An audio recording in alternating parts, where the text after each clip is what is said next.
Good day, Doctor. This is the game theory and strategy thinking case study presentation. The title of case study is Fair Grade Allocation to Unfair Student. This is an application of the Shapley value to solve the free rider problem.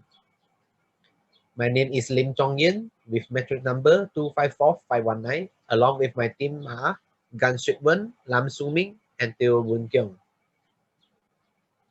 A case-based assessment is divided into two major categories, which are formative and summative. In summative assessment, the student will be evaluated on their performance by several assignments, quizzes, and tests.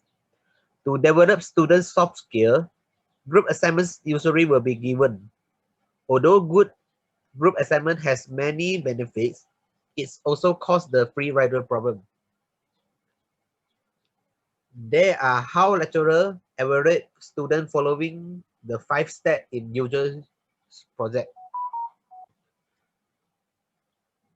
In a group assignment, the common objective of course is to obtain a good mark. These are the usual works in a group. A groupmate can be either crewmate or free rider, depend on his or her personalities. Free rider problems occur because each group member shares the same mark of the project. Some members will take advantage of not to do the project and let the other members finish their part. They get benefit from the weightage of contribution that is not appropriate. The free rider still gets marked though they did not contribute towards the assignment and makes the objective of the group assignment is a failure. Next, the goals of the report. The report wishes to tackle the prevalence of free rider problem in group assessment and analyze the effectiveness of the method proposed. This solves the free rider problem to prevent some members in the group from taking advantage in the group assignment. This report also finds a solution to allocate individual marks to each member of the group based on their contribution towards the group assignment. Now, the content of the problem. The problem is focused on the relationship between personalities of the students and the participants in the class in analyzing the free rider issues. The collaborative learning led the three types of participation among the students. Students with high efficiency will be more active and more confident. They will participate in the class in full integration. However, students who are passive learners due to the fear of offense, low confidence, and lack of participation will participate in the class in the form of marginal.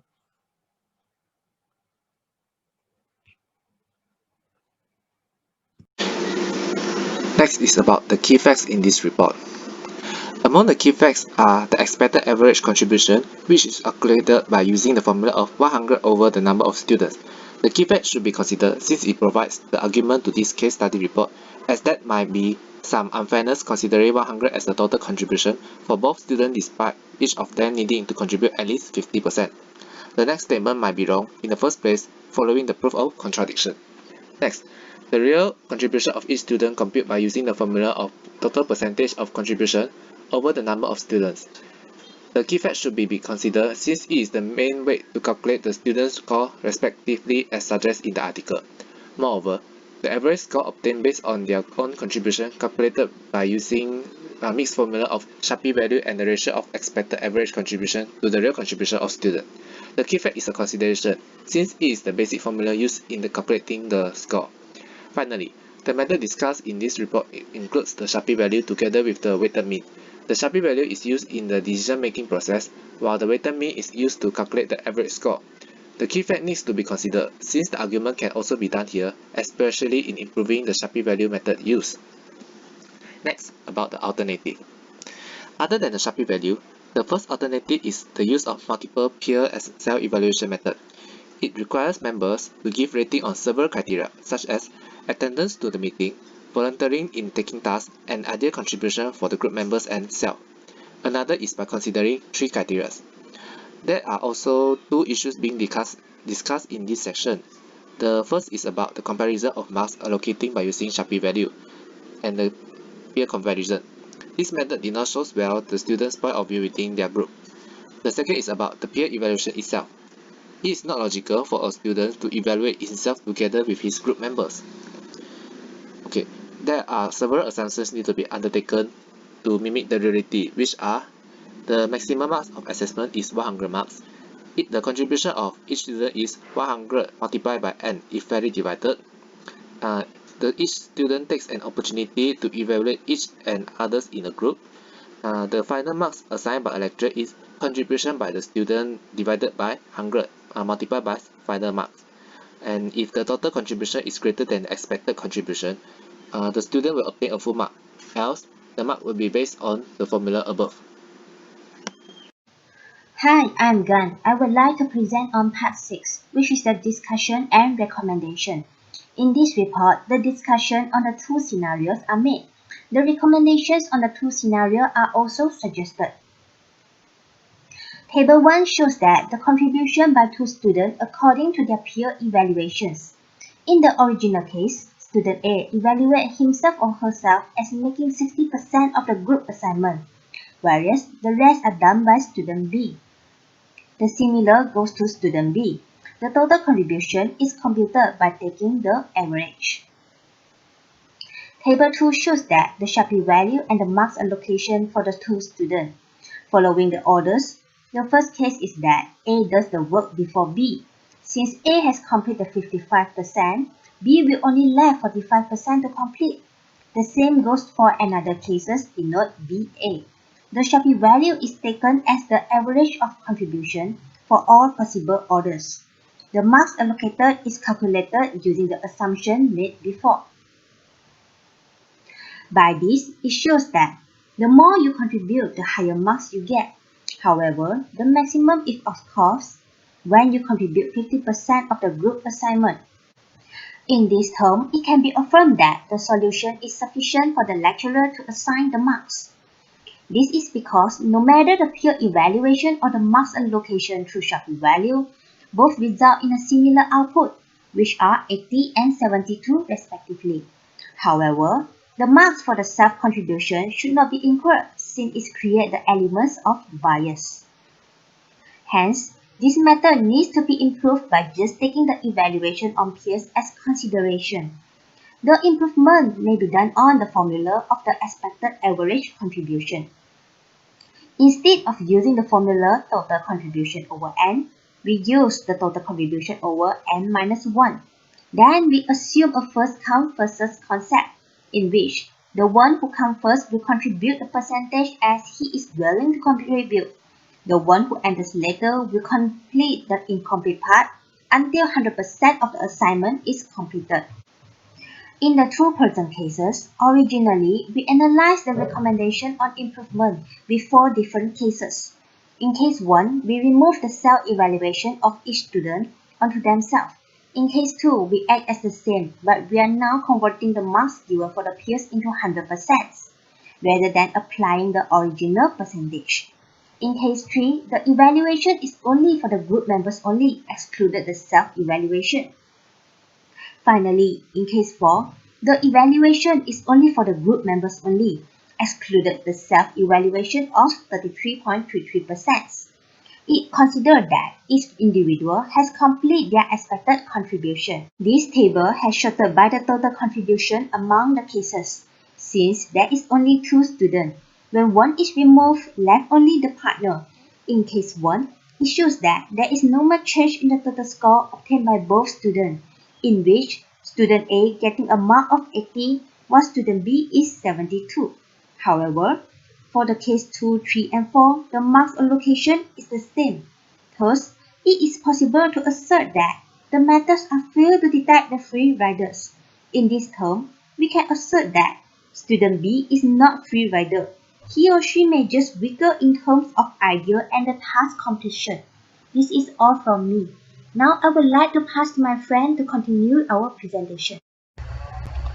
I am Teo Boon Kyung of meeting number 25886. I will continue the presentation.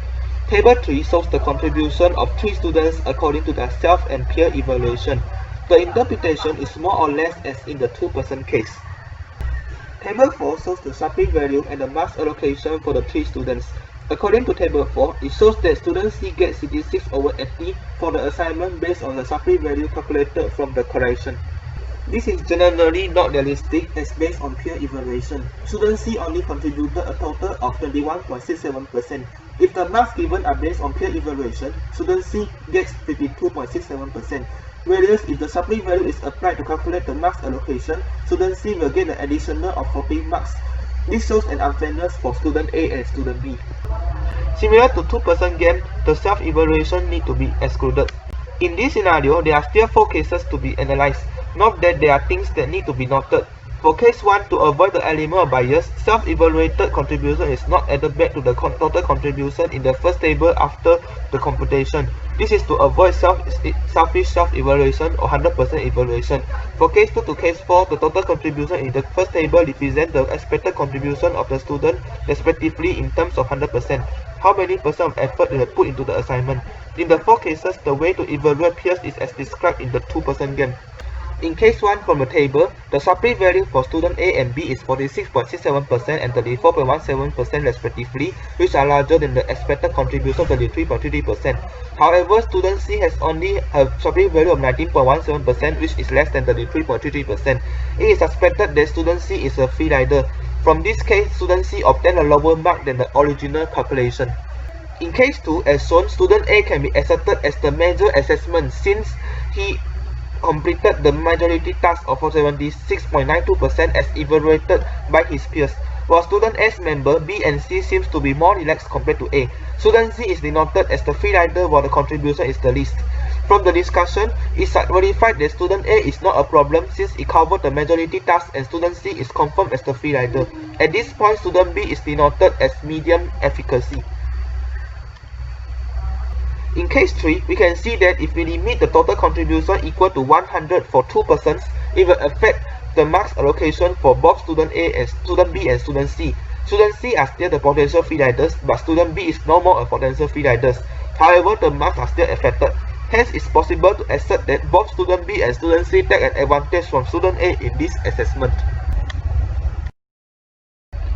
In the last case, we can see that if we assume that each student has completed his or her part to avoid the bias to self, student C is still the potential free rider, but student B is no more a free rider since the marks allocated is similar to case 1. Hence, it is possible to assert that both student B and student C take an advantage from student A in this assessment. By comparing all cases together with the original calculation, student A can be priced as the high efficacy student or the group member in not only completing his or her task but also help the others at insufficient jobs. Contrary, student C is denoted as the low efficacy or the potential free rider in the group assignment. This is because no matter which method has been applied by the lecturer, he or she is not now able to get a full mark as my final mark in the following assessment. While for student B, which acts as in between student A and student C, he or she is set to better compared to student C. By this, it ensures that student A obtains a full mark because of his or her high efficacy. Student B also obtains a minimum punishment due to the advantage taken on student A. The most important thing is student C is punished heavily because of his or her free rider action. Through the median method, student A will finally get 80 marks, student B will get 73 marks, student C will get 43 marks. These are fair for all the 3 members. As a result, each alternative, case 1 to case 4, possesses some pros and cons. Some may be simple but biased, some support in theory but not logic, and some is logic but within assumptions. This thing to be emphasized in the exclusion of the self-evaluation contribution. In the 2-student scenario, improvement in case 1 is seen in the way of presentation. However, the similar result is obtained in terms of score. Case 2 to case 4 does not see any improvement in terms of the presentation or the analysis. The improvement succeeds in detecting if any free rider issues occur. In the first scenario, there is no free rider. In the 3-person scenario, this report suggests that the marks allocation should follow the median method after all of the 4 cases are analyzed. Again, the improvement succeeds in detecting if any free rider issues occur. In scenario 2, student C is confirmed to be the free rider.